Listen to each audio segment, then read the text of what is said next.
देखु बन्या पानी कथा जदि कहवा बैतरणी कथा कहतु बा रेब कथा कहतु बा कोचिड़ा कथा कहतु जलस्तर कमी बेले सालंदी नई जलस्तर बढ़ी जहाँ को लेकिन तिहिड़ी ब्लॉकर ये हूँ बारुओ जो गाँ रही ये बारुओ गाँव चित्र जोटा कि रास्तार देखिपे किमी आंठुए लेखा पानी अच्छी तो गाँव रु बाहर को बाहर कष्ट हो पड़ुची। तो आम सहित किसी स्थानीय लोक अच्छा सीधा सड़क कथा हवा आज्ञा केमी स्थिति बर्तमान रही पानी बहुत संगीन अवस्था देखु आपण हजार हजार हेक्टर जमी चाष जमी जलमग्न हो रही केवल पुराणा नालिया न बांधा द्वारा आम ये जल बंधीर सब रही चाष संपूर्ण ध्वंस हो ना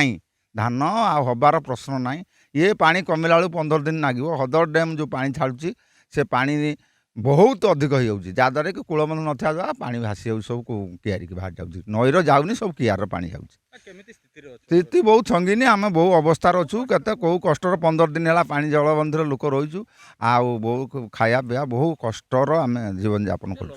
सामना कौन करूँ प्रशासन को दाबी रखुचु आम कूलबंध करूँ पुराणा नालिया जो स्टार्ट होम बारुआ मेलन पता कथरू सेटा टोटाल बंद करा जाओ बंद करी नुआ नालिया देकी पानी छाड़ू जिते पानी छाड़ी आमर किसी असुविधा नहीं तांकर कूलबंध बांधतु पानी छाड़ू एटी आम जल कर दौनु बोली आम आड़े सब आड़े पानी आम रास्ता देकी पानीटा छाड़ दौन पानी बंद करने किसी प्रशासन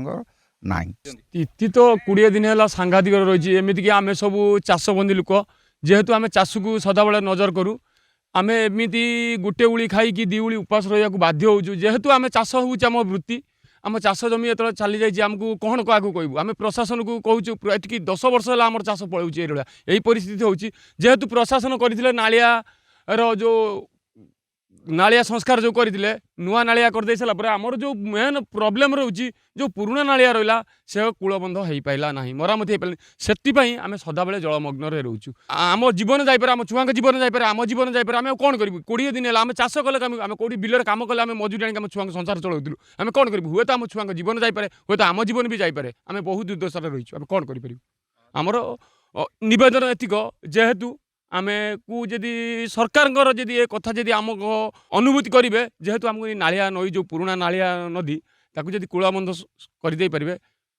सरकार बहुत उपकार हम जहाँ कहते निश्चित भाव में जदि कहवा सालंदीर जो बन्या आसी पानी निश्चित भाव में पुणी थे जो बन्या देखा देती गाँ कथा कहतु चाष कथा कहतु सबुठी बर्तमान जलमग्न जहाँफल कि चाषी कहतु बा बास कहतु सबुठी बर्तमान हाहाकार सृष्टि जदि कहवा ये हूँ जो नालिया नईर बा सालंदी नईर जो पानी निश्चित भाव में चाष जमी सहित बास को क्षति करी आगामी दिन में सरकार जदि से प्रति साहाय्य करती निश्चित भाव में से उपकृत पाइपर ता सहित सरकार पाखे से अभियोग कर